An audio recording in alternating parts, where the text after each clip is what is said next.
Next item of business is portfolio questions. Question 1 on culture, tourism and external affairs. Question 1. John Mason. Mr Mason, please. Thank you. To ask the Scottish Government how minority groups within Pakistan are being helped as part of Scotland's Pakistan Development Programme. Minister Ben McPherson. The Scottish Government's International Development Programme has to date provided scholarships in Pakistan through the British Council to more than 500 women from disadvantaged backgrounds to study in higher education, and over 4,000 children from disadvantaged and minority backgrounds in total since 2013. Of these numbers, 1,200 scholarships were provided to children from minority backgrounds and 35 women in higher education. John Mason. I thank the Minister very much for that reply, and I would just seek assurance from him that as he and other members of the Government have contact with the authorities in Pakistan, they will continue to argue for the case of minorities there, because we do hear about Christians being frequently accused of blasphemy and Ahmadis not being able to get identity cards. Minister. The Scottish Government strongly condemns the persecution of all minorities, including the targeting of innocent people based on their beliefs and misuse of the blasphemy laws in Pakistan.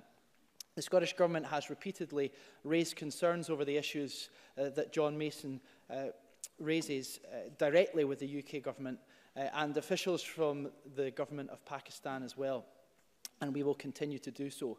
We have been in contact with the Foreign and Commonwealth Office, who have assured us that the British High Commission in Islamabad will continue to support civil society and NGOs in lobbying the Government of Pakistan to honour in practice its international commitments, including on freedom of belief. Question 2, Emma Harper. To ask the Scottish Government whether an independent Scotland could allow people whose immigration status is being challenged through a tribunal or court to continue to work, study or volunteer. Minister. Individuals and families who come to work, study and settle in Scotland from all over the world make vital contributions to Scotland's economy and the delivery of public services. Inward migration enriches our society and our communities. The Scottish Government is sympathetic to all those who have difficulties navigating the complex and increasingly restrictive UK immigration rules. We believe that all individuals should be treated with dignity, fairness and respect by the immigration system and, where appropriate, be allowed to work and support themselves during the process. In the event of independence, decisions relating to the shaping of migration policy would be for the government of the day to make. However, this Scottish Government has long argued that in the case of asylum seekers, the right to work should be granted to help support their integration and enable them to contribute to their new communities where they can do so. Emma Harper. I thank the Minister for that response. The Home Office currently prevents people from working, studying or claiming welfare support while their immigration status is being challenged, leaving constituents who have been supporting with no choice other than to rely on charities for food, clothing and housing. I therefore ask whether the Minister would join me in condemning this inhumane approach from the UK Home Office and give assurances that in an independent Scotland we will do things different with a person-centred and fair approach to immigration policy. Minister. The Scottish Government has long expressed its concerns about the current immigration policies of the UK Government, including with regard to asylum seekers and positioning of the UK Government around no recourse to public funds. This is an area of policy in which we could, of course, have different policies as an independent country, but also it's an area where, if this Parliament had powers to set the rules and criteria for a Scottish visa, could think about how we could set immigration policy differently here in Scotland, but within a UK framework, out with the constitutional question of independence. Question 3, Liam MacArthur. Thank you. To ask the Scottish Government what discussions it has had with Destination Orkney and Orkney Islands Council about the future needs of the tourism sector. Cabinet Secretary Fiona Hislop. I discussed tourism with the leader of Orkney Islands Council on my recent visit to Orkney to launch the Arctic Policy Framework, which contains proposals for greater knowledge and policy exchange between Scotland and Arctic countries in relation to sustainable tourism in rural and island areas. The Scottish Government engagement with Destination Orkney and Orkney Islands Council takes place regularly through our agencies. Highlands and Islands Enterprise, Visit Scotland, Historic Environment Scotland and Scottish Natural Heritage are all principal partners in the new Tourism Partnership Group with Destination Orkney, Orkney Islands Council. And I would like to offer Destination Orkney my congratulations for winning the Working Together for Tourism Award at the Highlands and Islands Tourism Awards earlier this month. Liam MacArthur. Can I thank the Cabinet Secretary for that response? Very much welcome the Arctic initiative that she referred to and the support the Scottish Government has given to it. While the tourism sector in Orkney has enjoyed strong growth over recent years, Destination Orkney, who hold their annual summit in Kirkwall tomorrow, have highlighted the challenge faced by local tourism businesses as a result of the continued lack of access to cheaper ferry fares available to communities on the West Coast. So will the Cabinet Secretary reinforce with her Cabinet colleagues the need for RET to be introduced on Orkney's ferry routes as soon as possible? Cabinet Secretary. Well, clearly, tourism is everybody's business, and that includes, obviously, my colleagues across Cabinet in different areas. And I regularly and consistently make the case for improved ferry operations, not just for Orkney, but for the rest of Scotland as well, in relation to their access. I think he's correct in saying the importance for Destination Orkney in facing up to some of the challenges is an important one.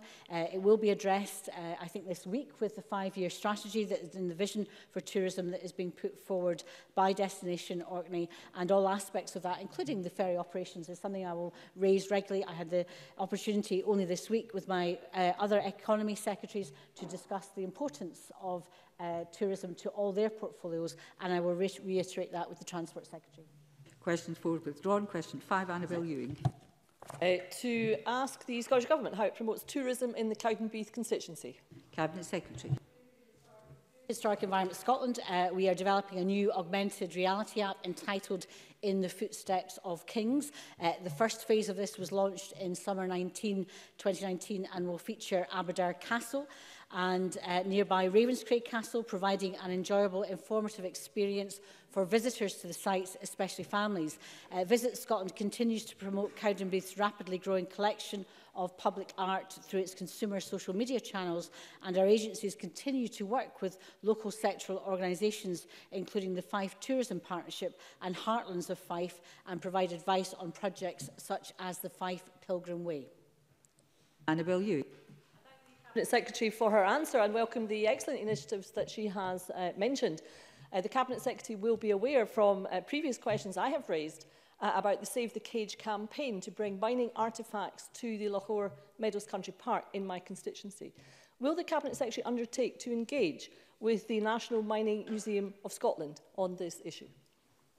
Cabinet Secretary. I'm fully aware of the Save the Cage project, not least because the constituency MSP has raised it a number of times. I do understand that discussions have already taken place between the Scottish Mining Museums Collections Trust and Fife Coast and Countryside Trust to look at the feasibility of the project which she refers to. Question 6, Rhoda Grant. To ask the Scottish Government what it is doing to protect heritage sites in the Highlands and Islands. Cabinet Secretary. Protecting heritage sites across Scotland is a core purpose of Historic Environment Scotland, the Scottish Government's lead public body for the historic environment. It is responsible for the direct care of over 300 heritage sites of national importance, of which 122 are in the Highlands and Islands. It further protects heritage sites through designations and consents processes and provides millions of pounds of grant funding each year to sites across Scotland. Last year, it provided over £2.9 million to organisations and projects in the Highlands and Islands. Rhoda Grant. The Cabinet Secretary will be aware that the Western Isles is home to fantastic archaeology, much of which has not been excavated or protected in any way. However, many of those sites and structures are currently suffering badly from coastal erosion. Can the Cabinet Secretary tell me if the Government plans to produce a strategy to protect vitally important sites from climate change? Cabinet Secretary. A number of points to raise. There are a number of projects, particularly looking at the archaeology of coastal sites and in terms of mapping of that, and I'll make sure that additional information can be sent to the member. Only yesterday I was in Paris at UNESCO, the first meeting of culture ministers for 20 years, At that meeting, I raised the issue of climate change in relation to heritage, and she may not be aware, but only 2 weeks ago, a new global organisation called Climate Heritage Network was established, led by Historic Environment Scotland and our partners in California, precisely to make sure the issues of archaeological sites, and particularly those that are in danger from coastal erosions, are addressed. The climate threat index that has been produced by Historic Environment Scotland was actually adopted by UNESCO at their meeting earlier this year in Baku. So Scotland is quite aware of the challenges. And not only that, we also have the expertise that is demanded and needed, not just here in Scotland, but across the world. We've got to be realistic about what the implications are in the long term in terms of our climate sites, and particularly in relation to historic sites on coastal areas. But one of the messages from the Climate Heritage Network is heritage itself and culture should not just be seen as the victims of climate change, they can be part of the solutions. And I think that is a message that we can really get behind. And I hope everybody supports Historic Environment Scotland in leading the world in looking at some of these issues. Question 7, Ruth Maguire. To ask the Scottish Government how it uses international engagement to help increase understanding of human rights worldwide. Cabinet Secretary. As a good global citizen, the Scottish Government is committed to protecting democracy, the rule of law and human rights across the world. Indeed, Scotland was one of the first countries in the world to endorse the UN Sustainable Development Goals, and they are fully embedded in our national performance framework. International engagement allows us to share our experiences across a wide range of policy areas and demonstrate the link between social and economic inequalities and human rights. For example, our Climate Justice Fund recognises that the adverse impacts of climate change often fall most severely on those whose rights are already under threat from existing inequalities. Our contribution to the Women in Conflict Fellowship enables training for women from countries of conflict so they can play an integral role in the peace process. Since 2017, we've provided scholarship to over 4,000 children in Pakistan, enabling their right to education. And applicants for our international development funding in Malawi, Zambia and Rwanda are required to show how the project is taking a human rights-based approach to development. Ruth Maguire. I appreciate that answer. Spain's conviction of Catalan leaders Jordi Sanchez and Jordi Cuixart for sedition has been labelled by Amnesty International as in violation of human rights. Amnesty argue that an overly broad interpretation by Spain of the crime of sedition has resulted in criminalising legitimate acts of protest, violating the rights of freedom of expression and peaceful assembly. I agree with them. In the current climate where people's rights are under threat across the globe, does the Cabinet Secretary agree it's more important than ever that Scotland uses our influence wherever possible and acts as an example of best practice when it comes to protecting and enhancing human rights here and globally? Cabinet Secretary. Yes, I do. The Scottish Government will always seek to raise human rights with foreign governments, including the Spanish Government, when opportunities arise. We advocate the benefits of a rights-based approach and have placed the respect for human rights at the heart of our national performance framework. We can, of course, learn from others. We regularly seek to engage with human rights defenders overseas and to share our knowledge and experience from them. But at a time in a turbulent world where many people's rights in many countries are under threat, we in Scotland must stand in solidarity with those that seek freedom and justice through dialogue and democracy. Question 8, Rachel Hamilton. Thank you. To ask the Scottish Government what its response is to National Galleries Scotland's decision to end sponsorship from BP. Cabinet Secretary. The decision by the National Galleries of Scotland relates to one annual exhibition, the BP Portrait Award, which it hosts in Edinburgh, but is organised by the National Portrait Gallery in London. The BP sponsorship relationship is primarily with the National Portrait Gallery in London. The decision that this will be the last time that the exhibition will be held in its present form in Edinburgh rightly lies with the National Gallery's Board of Trustees, who have given the question of sponsorship careful consideration. Rachel Hamilton. I thank the Cabinet Secretary for that answer. Corporate sponsorship and donors play a huge role financially in supporting the arts and cultural sector. Fundraising will likely be difficult for arts institutions as the unintended consequences of this decision will disproportionately hurt the young and poor and disadvantaged with fewer cultural and educational opportunities available.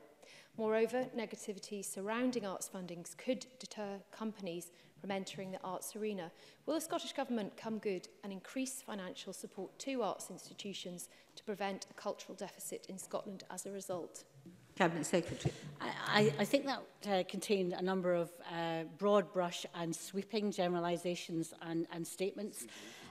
I think it also reflects the very negative approach of the Conservatives in not looking to support our institutions in the work they're doing by assuming that the state will always step in. I think that is counter to what we understand is the Conservatives' general approach to funding, that they don't necessarily think that the state should always step in at the final resort. Can I say that our galleries and indeed our other institutions have a healthy relationship in corporate decision-making in terms of donorship, etc. Our job is to get behind them and support them in that.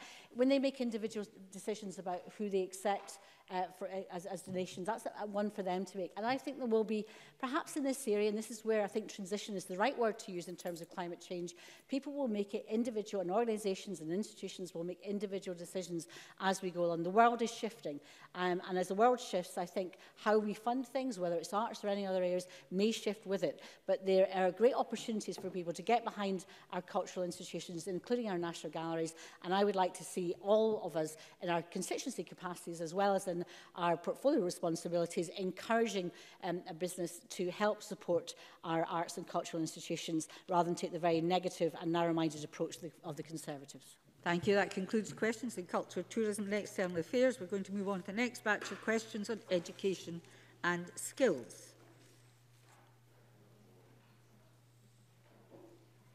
Moving with alacrity to our places. Question 1, Angus MacDonald. To ask the Scottish Government for what reason complaints regarding the Open University, which is registered as both a charity and a university, cannot be referred to the Scottish Public Services Ombudsman. Minister Richard Lockwood. The Further on Higher Education Scotland Act 2005 includes provisions to extend the remit of the Scottish Public Services Ombudsman to include further on higher educational establishments. The Open University, however, is not included because, as a UK institution with its main base in England, it falls under UK-wide procedures, and complaints regarding the Open University can be referred to the Office of the Independent Adjudicator for Higher Education. Angus MacDonald.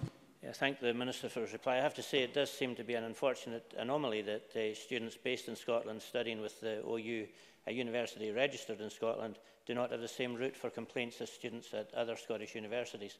So will the Minister therefore undertake to explore bringing the OU into line with all the other universities registered in Scotland? Minister. Well, firstly, anyone who has a complaint against the Open University or any other institution for that matter should, of course, exhaust the internal procedures for that particular institution. In terms of the Open University's position, however, I do note my colleague's concern, and I understand where he's coming from, but, of course, the Open University is in a unique position, and its membership of the scheme run by the Office of the Independent Adjudicator does provide students with a consistent experience and helps avoid a situation where students could be treated differently simply due to where they live. And that's one issue we'd have to take into account. But I do note the member's concerns. Question 2, Stuart Stevenson. To ask the Scottish Government what consultation it undertakes with major employers to ensure that STEM courses are relevant and appropriate to the needs of commerce and industry. Minister. Employers can engage with and input into the curriculum in schools through the school-employer partnerships that are supported by the Developing the Young Workforce regional groups. As part of our STEM education and training strategy, materials and STEM skills, needs and careers are being developed for use by teachers. Employers are actively engaged in the consultation and development of SQA qualifications and awards through their representation on their qualifications development teams as well. For example, practising data scientists were involved in the new National Progression Awards in data science, to give that particular example. Stuart Stevenson. Particular concerns have been expressed to me about shortcomings in numeracy. Are these also being heard by the Government? And in any event, what plans does it have to take to improve school leavers' skills in this particular area? Minister. Well, numeracy is at the heart of the curriculum in Scotland, and 95.8% of school leavers attained numeracy SCQF level 3 or better in 2017-18. And through our STEM education and training strategy, we are equipping young people with STEM skills that they will need in life, and the £1.3 million STEM grants programme is increasing STEM support for practitioners, including for mathematics. In terms of Stuart Stevenson's local area, in the Northern Alliance Regional Improvement Collaborative, for instance, local lead officers have met with employers to hear their concerns and are working collaboratively with Education Scotland and numerously experts to support practitioners and improve pupil attainment. Jamie Halker-Johnson, followed by Ian Gray. Mr Johnson. Thank you. The Scottish Government had an opportunity to take the new approach with foundation apprenticeships, introducing a new generation to the sort of practical, accessible STEM learning that will be vital for the future. However, since their introduction, STEM foundation apprenticeships have fallen into the trap of huge gender divides. In the third cohort, 86.9% of those taking engineering are male. For software development, it's 86.7%, and civil engineering is at 84%. So can the Minister suggest why, with an entirely new qualification focused at young people, this has happened? And what action is being taken to address the gender divide in STEM? Minister. Well, I welcome the member's positive words for foundation apprenticeships, which are playing an increasingly important role moving forward. And in terms of the gender balance of that particular STEM route or other STEM routes in Scotland, it is, of course, a very significant issue, and we are taking a number of steps to tackle that gender divide. And indeed, the report into the first year of the 5-year STEM strategy that was published recently, and we've debated some of these issues in the Chamber, it does have a number of measures within it to try and tackle the gender divide and attract more females into STEM qualifications and career paths as well, and then hopefully thereafter the careers themselves. Ian Gray. Thank you. Relevant and appropriate courses are no good if we don't have teachers to teach them, and we know that we have a particular problem in recruiting computer science teachers. What is the Scottish Government doing in working with the IT industry to try and address this problem? Minister. Well, as the member, again, this is an important point he highlights, is aware, we have the STEM bursaries available for career changers, and they have been very successful so far in attracting teachers into the STEM subjects who were in previous careers elsewhere. And of course, I've met a number of those teachers that have successfully applied for those bursaries, and it's made a big difference to their decision to follow a STEM career in teaching. So we will continue to reflect on what other measures can be taken, but those measures we are taking are making a difference, but do we accept there's still some way to go. Question 3, Jackie Bailey. To ask the Scottish Government to what extent its attempts to widen access to university have been effective. Minister. Scotland is widening access to university, with UCAS data on acceptances showing record high numbers for the most deprived areas of Scotland year after year. We also have a record number of entrants to university with a declared disability. We've improved retention rates for those from disadvantaged backgrounds and for those with care experience. And we've improved outcomes with more students from deprived backgrounds going on to qualify from university. And indeed, as the Commissioner for Fair Access, Sir Peter Scott, said in his June annual report, significant and welcome progress is being made with this agenda. Jackie Bailey. Can I thank the Minister for his response? He will, of course, be aware that senior academics from Edinburgh University have cautioned that widening access to university for those from Scotland's most deprived communities, based on the Scottish Index of Multiple Deprivation Areas, is seriously flawed and disproportionately benefits the better off. Will the Minister review the implementation of the policy as it is perhaps currently too blunt an instrument to effectively target those most disadvantaged? Minister. Well, as I indicated in my previous answer, the Commissioner for Fair Access, Sir Peter Scott, has said that we are making really good progress in Scotland on this agenda. And indeed, he said that Scotland is setting the pace in comparison to the rest of the UK.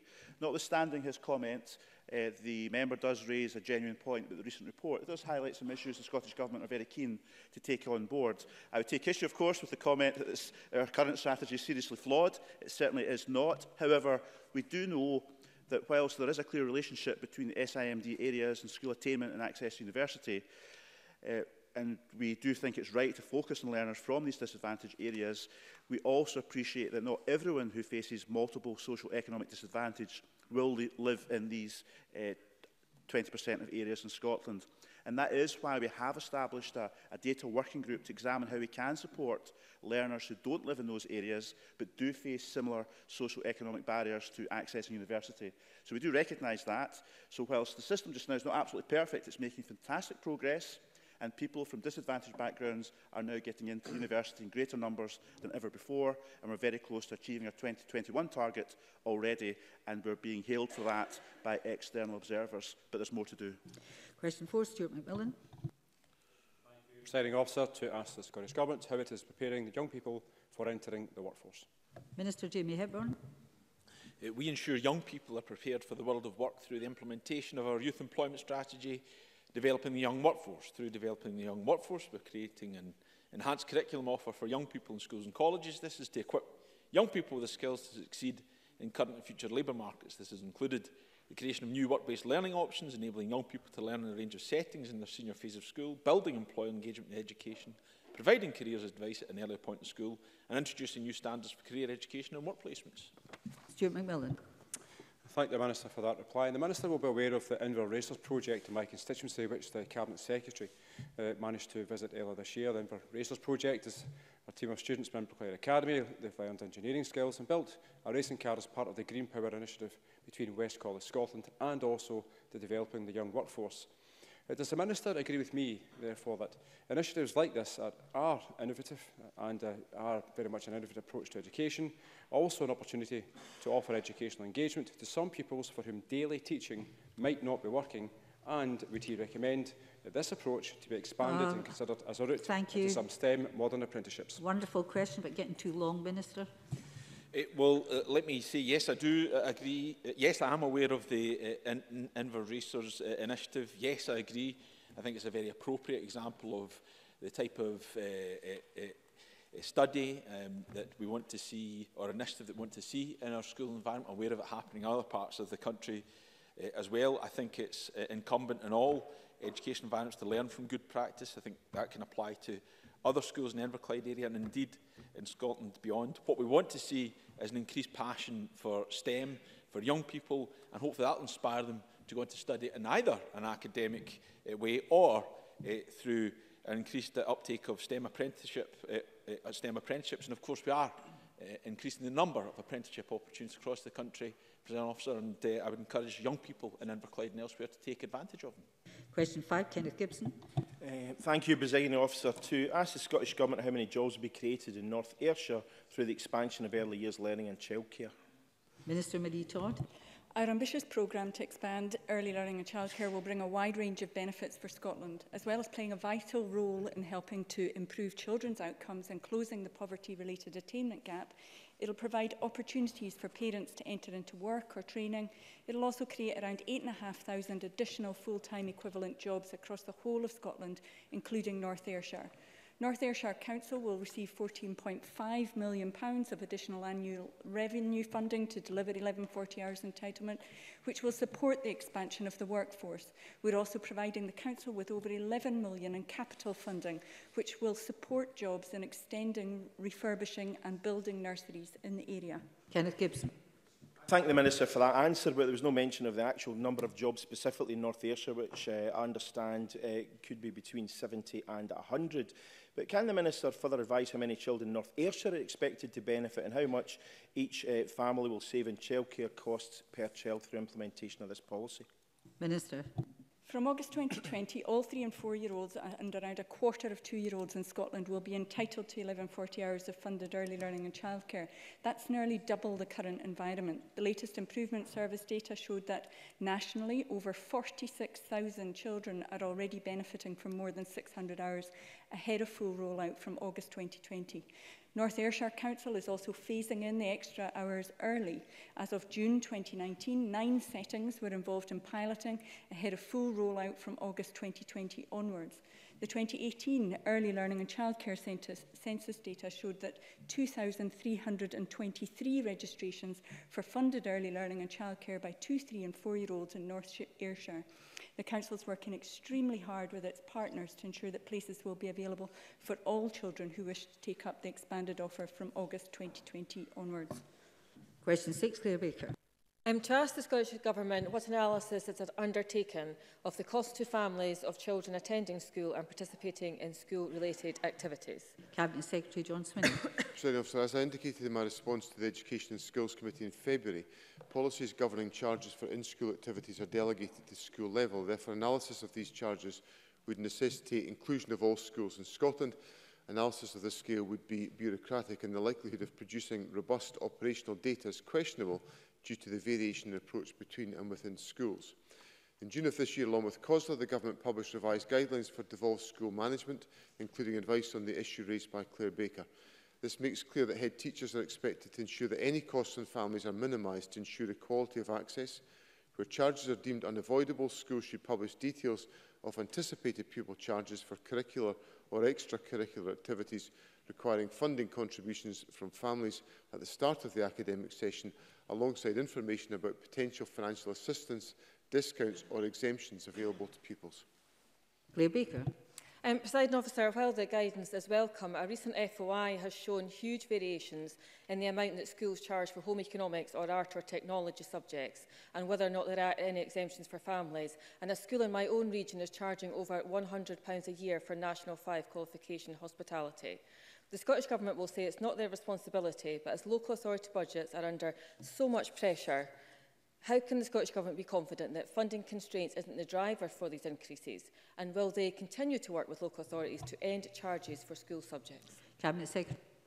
Well, I'm certainly very happy to commit to work with local authorities on these questions, but local government has a statutory responsibility for the delivery of education at local level, and it is entirely appropriate for individual schools to establish what is their policy position on this, within the very clear guidance from the government, supported by COSLA, that these charges should be minimised, and that where the charges are necessary, they should be set out with a whole variety of exemptions and other provisions put in place to maximise equality of access.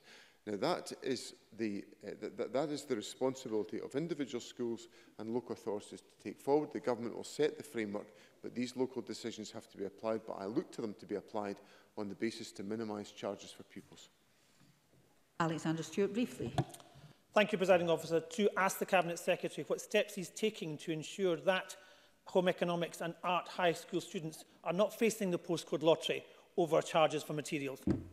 Cabinet Secretary. Well, I think I have answered that question in what I've said to Claire Baker, but I point out to Alexander Stewart that Mr Stewart and the Conservatives regularly press me to ensure that schools have more discretion over the delivery of education. And this is an example of the contradiction at the heart of what the Conservatives say to Parliament. They want us to believe, they argue for us to deliver more autonomy to individual schools, and then they come here and demand that I lay down the law from Edinburgh. Now, that is a total contradiction in policy. So I invite the Conservatives to sort it all out and don't come here with incoherent questions. Question 7, Jenny Mara. To ask the Scottish Government what analysis has been carried out regarding the impact of multi-level teaching in secondary schools. Cabinet Secretary. Presiding Officer, running bi-level or multi-level course classes is one approach many schools have used for many years to increase the amount of choice available to their pupils. There will be varying levels of prior attainment in any class, and Education Scotland has yet to see any firm evidence from inspections of educational disadvantage due to multi-level teaching. In line with the unanimous decision of the Parliament on the 1st of May, we will be conducting an independent review of the senior phase of Curriculum for Excellence. The review will provide an opportunity to look at the impact of different approaches to learning and teaching, including bi-level and multi-level teaching. Jenny Mara. But under the Cabinet Secretary's watch, multi-level teaching has increased exponentially, and there's no guarantee that it is not having a detrimental impact on attainment. Figures released recently show that in Dundee, nearly 60% of teaching is done in multi-level classes. 100 of those classes are teaching 3 levels of qualifications, and 2 of them are teaching 4 levels. This touches every part of the curriculum: English, science, history, geography and modern languages. Can the Cabinet Secretary confirm that his announced review will include a study of the extent of multi-level teaching, a review of the pupil and teacher experience in such classes, and an attempt to understand what is driving his increase? Is it a lack of money, or is it a shortage of staff? Thank you. Cabinet Secretary. There's a lot of material in that question that I'll have to respond to, Presiding Officer. The first, there's a lot of material to be responded to in that question, Presiding Officer.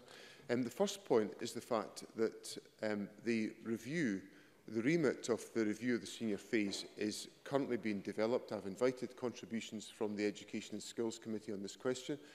I will look at the issues in the official report that Jenny Mara has raised to consider the appropriateness of reflecting on those. The second point I would make is in relation to the motivation for multi-level teaching. As I said in my original answer, many schools adopt this approach to maximise the choice available to pupils, which is a crucial part of ensuring that young people have broad subject choice in schools, which I believe is the case.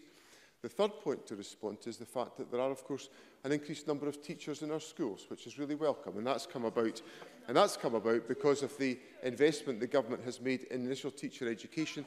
And the fourth point to say is that the vacancy rate in secondary education in Scotland has reduced again, as Ms Mara might have noted if she had read the statistics from last week. And the final point I would say is that while all of this is going on and Ms Mara is raising these issues and muttering at me from the sidelines, she might want to look at the analysis by Professor Mark Priestley and others of Stirling University, which indicated that attainment levels in Scottish education, while all of this is going on, has risen under Curriculum for Excellence.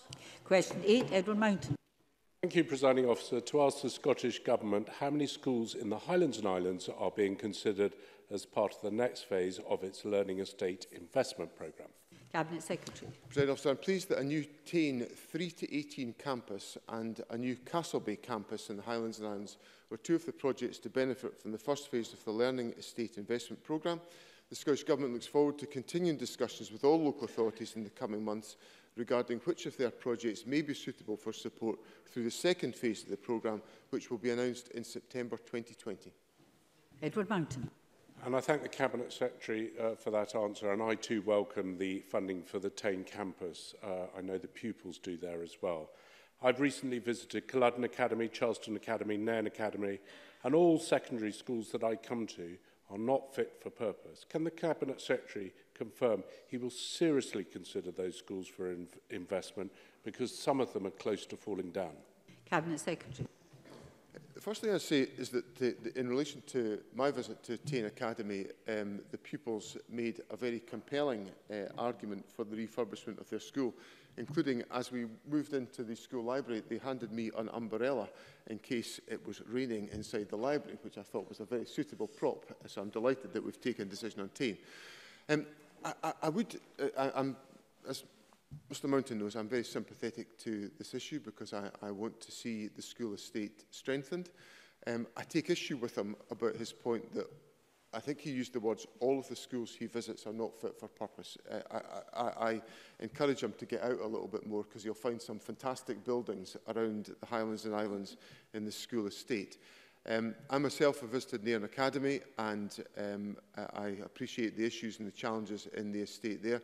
And obviously, as I've said in my answer, I will consider representations from local authorities in the run-up to September 2020. But I do point out to the Chamber that we've seen a magnificent increase in the quality of the school estate. We are now in a situation where there has been the proportion of schools that are in good or satisfactory condition has increased from 61% when this government came to office to 88% in 2019. And that is really remarkable progress, and we look forward to doing more in the years to come. Thank you. That concludes portfolio questions in education and skills. We have a very brief pause as members take their seats for the next item of business.